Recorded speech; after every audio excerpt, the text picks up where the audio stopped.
Chapter 31. Moses encourages the people. Moses went and spoke these words to all Israel. He said to them, I am 120 years old this day. I can no more go out and come in. And Yahweh has said to me, You shall not go over this Jordan. Yahweh, your God, He will go over before you. He will destroy these nations from before you, and you shall dispossess them. And Joshua, he shall go over before you, as Yahweh has spoken.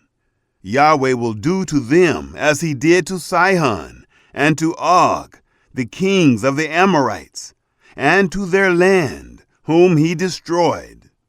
Yahweh will deliver them up before you, and you shall do to them according to all the commandment which I have commanded you.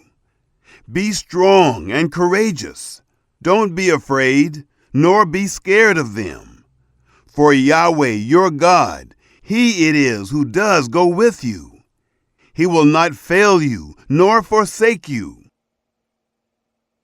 Joshua to succeed Moses. Moses called to Joshua and said to him in the sight of all Israel, Be strong and courageous, for you shall go with this people into the land which Yahweh has sworn to their fathers to give them, and you shall cause them to inherit it. Yahweh, He it is who does go before you. He will be with you. He will not fail you, neither forsake you. Don't be afraid, neither be dismayed. The reading of the law. Moses wrote this law and delivered it to the priests, the sons of Levi, who bore the ark of the covenant of Yahweh, and to all the elders of Israel. Moses commanded them, saying, At the end of every 7 years, in the set time of the year of release, in the feast of tents, when all Israel is come to appear before Yahweh your God in the place which he shall choose, you shall read this law before all Israel in their hearing. Assemble the people, the men and the women and the little ones, and your foreigner who is within your gates, that they may hear, and that they may learn and fear Yahweh your God, and observe to do all the words of this law, and that their children who have not known may hear and learn to fear Yahweh your God, as long as you live in the land where you go over the Jordan to possess it. God's charge to Joshua. Yahweh said to Moses, Behold, your days approach that you must die. Call Joshua, and present yourselves in the tent of meeting, that I may commission him. Moses and Joshua went and presented themselves in the tent of meeting. Yahweh appeared in the tent in a pillar of cloud, and the pillar of cloud stood over the door of the tent. Yahweh said to Moses, Behold, you shall sleep with your fathers, and this people will rise up and play the prostitute after the strange gods of the land, where they go to be among them, and will forsake me, and break my covenant which I have made with them. Then my anger shall be kindled against them in that day, and I will forsake them, and I will hide my face from them, and they shall be devoured, and many evils and troubles shall come on them, so that they will say in that day, Haven't these evils come on us, because our God is not among us? I will surely hide my face in that day for all the evil which they shall have worked, in that they are turned to other gods. Now therefore, write this song for yourselves, and teach it to the children of Israel. Put it in their mouths, that this song may be a witness for me against the children of Israel. For when I shall have brought them into the land which I swore to their fathers, flowing with milk and honey, and they shall have eaten and filled themselves and grown fat, then will they turn to other gods and serve them, and despise me, and break my covenant. It shall happen, when many evils and troubles are come on them, that this song shall testify before them as a witness. For it shall not be forgotten out of the mouths of their seed. For I know their imagination which they frame this day, before I have brought them into the land which I swore. So Moses wrote this song this same day, and taught it the children of Israel. He commissioned Joshua the son of Nun, and said, Be strong and courageous, for you shall bring the children of Israel into the land which I swore to them, and I will be with you. The law placed in the ark. It happened, when Moses had made an end of writing the words of this law in a book, until they were finished, that Moses commanded the Levites, who bore the ark of the covenant of Yahweh, saying, Take this book of the law, and put it by the side of the ark of the covenant of Yahweh your God, that it may be there for a witness against you. For I know your rebellion and your stiff neck. Behold, while I am yet alive with you this day, you have been rebellious against Yahweh, and how much more after my death? Assemble to me all the elders of your tribes and your officers, that I may speak these words in their ears, and call heaven and earth to witness against them. For I know that after my death you will utterly corrupt yourselves, and turn aside from the way which I have commanded you, and evil will happen to you in the latter days, because you will do that which is evil in the sight of Yahweh, to provoke him to anger through the work of your hands. Moses begins his song. Moses spoke in the ears of all the assembly of Israel the words of this song, until they were finished. Chapter 32. The Song of Moses. Give ear, you heavens, and I will speak. Let the earth hear the words of my mouth. My doctrine shall drop as the rain. My speech shall condense as the dew, as the small rain on the tender grass, as the showers on the herb. For I will proclaim the name of Yahweh. Ascribe greatness to our God.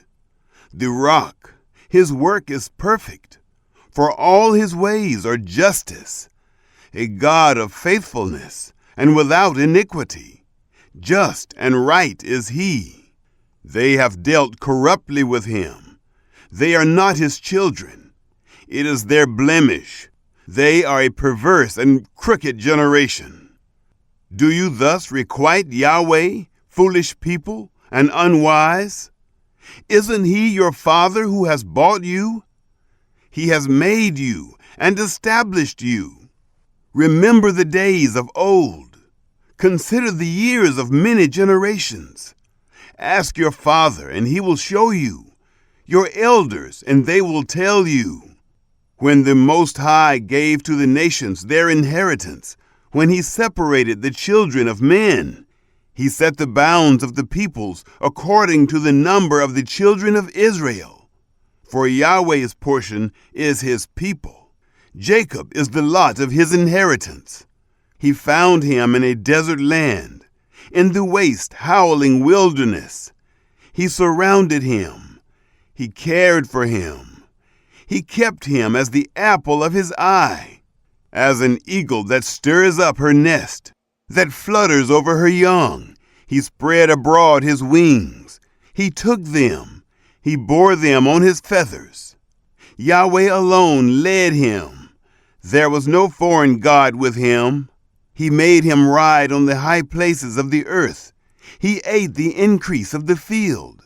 He caused him to suck honey out of the rock, oil out of the flinty rock, butter of the herd, and milk of the flock, with fat of lambs, rams of the breed of Bashan, and goats with the finest of the wheat. Of the blood of the grape you drank wine. But Jeshurun grew fat and kicked. You have grown fat. You have grown thick. You have become sleek. Then he forsook God who made him, and lightly esteemed the rock of his salvation. They moved him to jealousy with strange gods. They provoked him to anger with abominations. They sacrificed to demons, which were no God, to gods that they didn't know, to new gods that came up of late, which your fathers didn't dread. Of the rock who became your father, you are unmindful and have forgotten God who gave you birth. Yahweh saw it and abhorred them because of the provocation of his sons and his daughters. He said, I will hide my face from them. I will see what their end shall be, for they are a very perverse generation, children in whom is no faithfulness. They have moved me to jealousy with that which is not God. They have provoked me to anger with their vanities. I will move them to jealousy with those who are not a people. I will provoke them to anger with a foolish nation.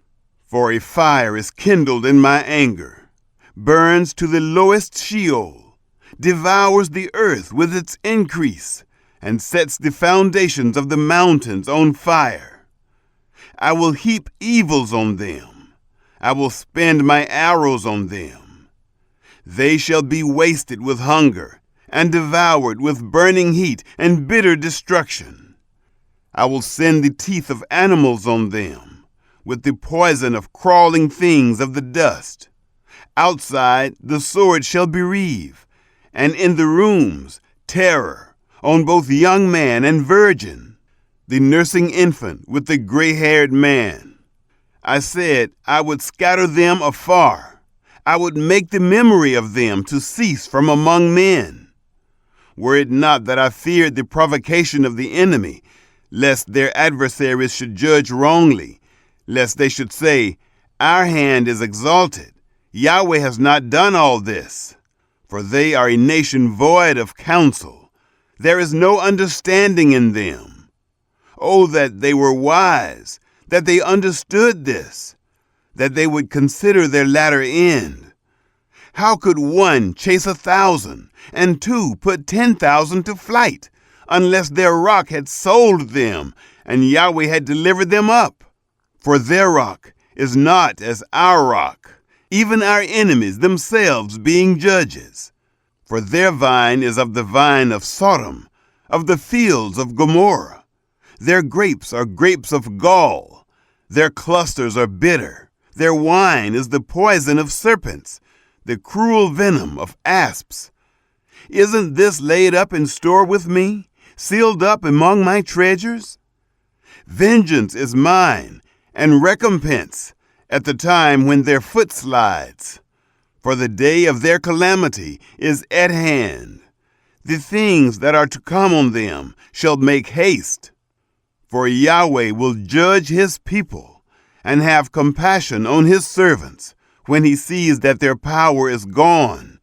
There is none remaining, shut up or left at large. He will say, where are their gods? The rock in which they took refuge, which ate the fat of their sacrifices, and drank the wine of their drink offering. Let them rise up and help you. Let them be your protection. See now that I, even I, am he. There is no God with me. I kill, and I make alive. I wound, and I heal. There is no one who can deliver out of my hand. For I lift up my hand to heaven and say, as I live forever, if I whet my glittering sword, my hand take hold on judgment. I will render vengeance to my adversaries and will recompense those who hate me. I will make my arrows drunk with blood. My sword shall devour flesh with the blood of the slain and the captives, from the head of the leaders of the enemy. Rejoice, you nations, with his people, for he will avenge the blood of his servants. He will render vengeance to his adversaries and will make expiation for his land, for his people. Moses came and spoke all the words of this song in the ears of the people, he and Joshua the son of Nun. Moses made an end of speaking all these words to all Israel. He said to them, Set your heart to all the words which I testify to you this day, which you shall command your children to observe to do, even all the words of this law. For it is no vain thing for you, because it is your life, and through this thing you shall prolong your days in the land, where you go over the Jordan to possess it. Moses' death foretold. Yahweh spoke to Moses that same day, saying, Go up into this mountain of Abarim, to Mount Nebo, which is in the land of Moab, that is over against Jericho, and see the land of Canaan, which I give to the children of Israel for a possession, and die on the mountain where you go up, and be gathered to your people, as Aaron your brother died on Mount Hor, and was gathered to his people, because you trespassed against me in the midst of the children of Israel, at the waters of Meribah of Kadesh, in the wilderness of Zin, because you didn't sanctify me in the midst of the children of Israel. For you shall see the land before you, but you shall not go there into the land which I give the children of Israel.